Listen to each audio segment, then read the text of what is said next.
Hello, world. It is Thursday, December 23rd, 2021, and overcast and cold this morning. Although I think I saw it's supposed to be in the low 40s today and 50s tomorrow. The devotion for today is entitled Essential, written by Donna Shaper. Donna bases the devotion upon the Gospel of Matthew, chapter 11, verses 2 through 3, and from the New Revised Standard Version.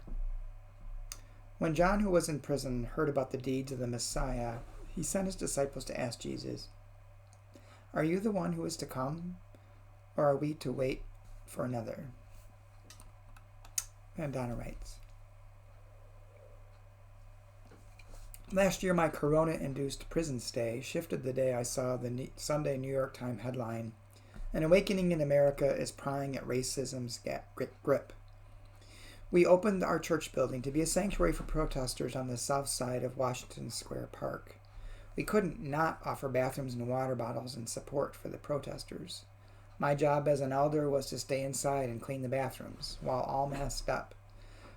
Protesters took their sanctuary turn outside, standing 6 feet apart. During the virus's initial months, I often felt that I was not an essential worker. The solidarity of the protests broke the solitude of self-protection. Maybe that is what John wanted to see too. He wanted solidarity with Jesus or someone or something that broke the human logjam of one against another. My little jail was a kind of hyper self-consciousness. Being a pastor who didn't have an audience, a counselor who didn't see body language, a Zoom officiant who didn't bury. All my hatching, matching, and dispatchings were disrupted. My little boat, feeling like a non-essential worker, might have been one John and Jesus faced too. What is essential? The rag in the bathroom in the sanctuary? The open door, even with danger lurking? I think so. Is it you, Jesus, or shall we wait for another? Jesus answers both as he shows us again and again. He appears in solidarity, the kind that challenges solitude.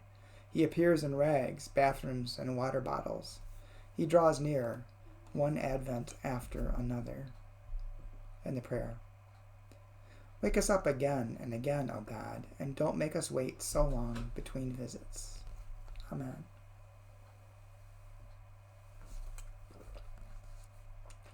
Well, the first thing that struck me about this devotion was that John was looking for Jesus and looking to see if he was the one, which connects with the sermon I have planned for this coming Sunday on the 26th, which is entitled Looking for Jesus.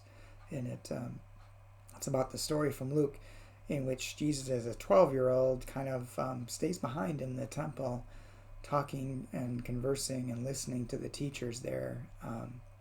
And his parents finally figure out a day later that he's not with the traveling group, and they go looking for Jesus. And I think the gist of the message that I'm planning is that